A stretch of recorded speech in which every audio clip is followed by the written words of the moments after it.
Called a leech, I was kicked out of my family's New York penthouse, but 2 months later, they begged for my help.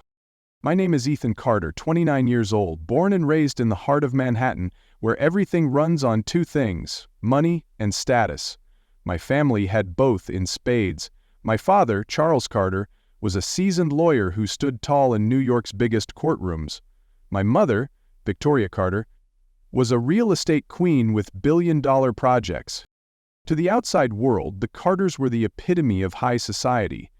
But behind the doors of that lavish penthouse, I was nothing but a shadow of my younger brother Lucas. Lucas, the golden child, the pride of my parents, he had everything I didn't: charisma, a silver tongue, and most importantly, their unwavering favoritism. I was the eldest, always trying to carve my own path, studying hard, passionate about technology, living by my principles. But in this family, effort meant nothing if it didn't come with a spotlight. I once had a stable job at a mid-tier tech startup, enough to support myself and hold on to the scraps of dignity I had left. But when the pandemic hit, I was laid off, like thousands of others. I fought to stay afloat for 6 months, taking on everything from freelancing to late-night delivery gigs. But New York doesn't forgive the weak. The day I called my mother, I knew I'd hit rock bottom. "Can I come home for a while?" I asked, swallowing my pride, my heart heavy with bitterness. "Come back. But remember, this isn't a hotel." Her voice was ice cold. I dragged my suitcase back to the familiar penthouse, but this time, I wasn't Ethan Carter, the eldest son. I was a failure, a temporary guest.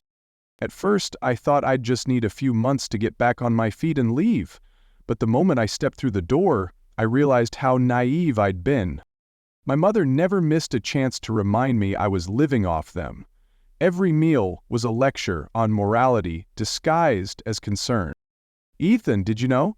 Lucas just got promoted to department head, only 26, and he's already managing an entire team," she'd say, her fingers gliding over her phone, deliberately showing me a photo of Lucas in a sharp suit, standing in his sleek office. I stayed silent, eating the cold dinner in front of me. But it wasn't just the comparisons. Every move I made was scrutinized to the point of suffocation. Whenever I opened my laptop to work on freelance projects, my mother would glance over. "Still tinkering with those Penianti projects? When are you going to get a real job?" I tried explaining that I was building my portfolio, that the market was tough, but she never listened. To her, if you weren't in a suit walking into an office every morning, you weren't working. My father was quieter, but his indifference sometimes hurt more than my mother's sarcasm. And then, whenever Lucas showed up, things got worse. He'd stride into the house like a VIP, bringing tales of success, empty advice, and a condescending smirk aimed at me. "Big bro, maybe tech's not your thing. Why don't you try something more practical?" Lucas would say with a laugh, his tone half joking but sharp as a blade. I swallowed my anger, enduring day after day. That evening Lucas came over again. Dinner was like a ceremony in his honor. I sat quietly, like an outdated piece of furniture. Mid-meal, my mother dropped a bombshell. "Ethan, don't you think it's time to grow up? You're 29 and still don't have a stable job." Lucas chuckled. "Mom, you're too hard on Ethan. He's busy figuring out how to never leave the house." Their laughter echoed, cold and humiliating. I set down my fork and knife, my throat tight. I didn't argue. I just stood, took my plate to the kitchen, and finished my dinner standing at the counter, like a stranger in my own home. The next morning, as I worked on my laptop, my mother barged into my room without knocking. "Eden, starting this month, you're paying rent." I looked up, stunned. "I told you, once this project's done, I'll contribute." She crossed her arms, her eyes icy. "Not when you're done, no. We've been too lenient. You're nothing but a leech." The word leech hit like a thunderbolt.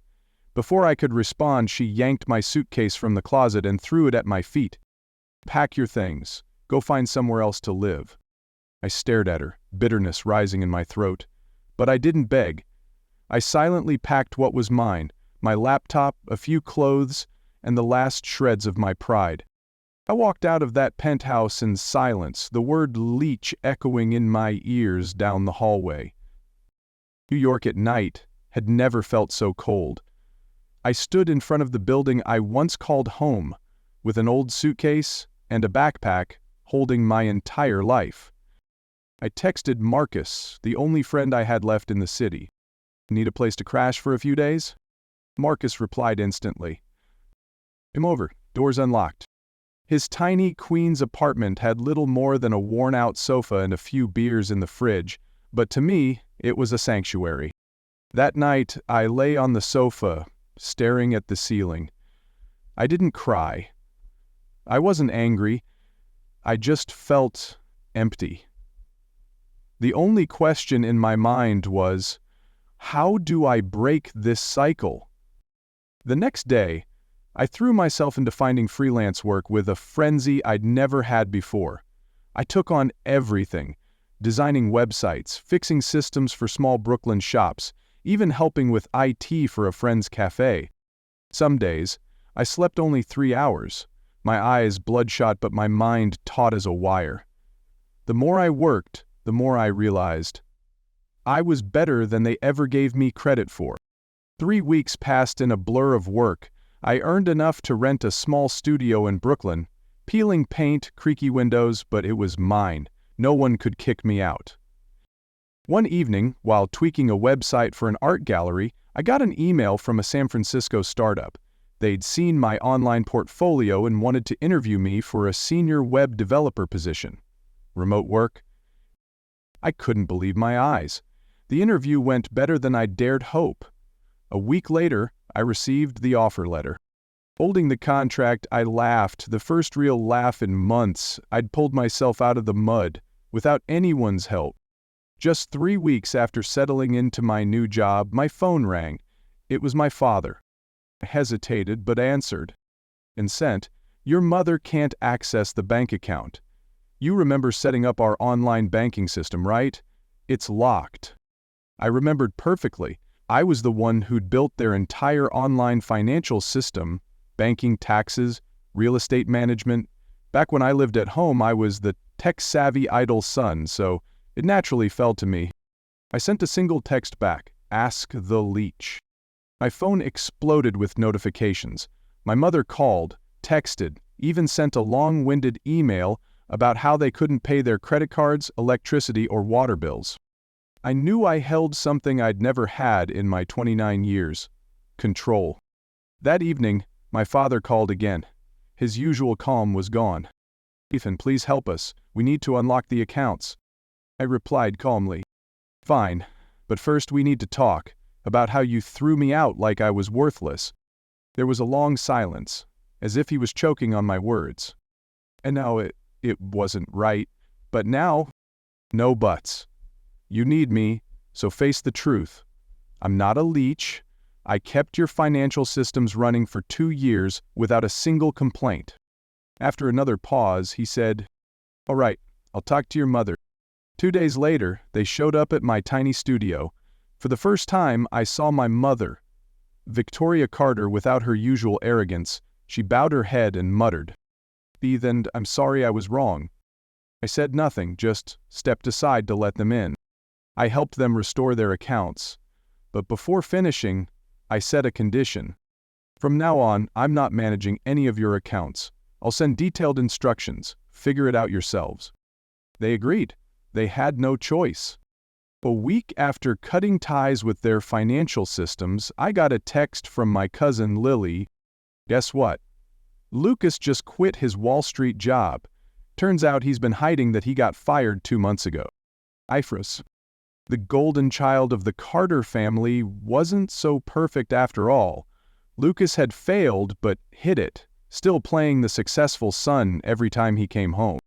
A few days later, I got an email from Lucas.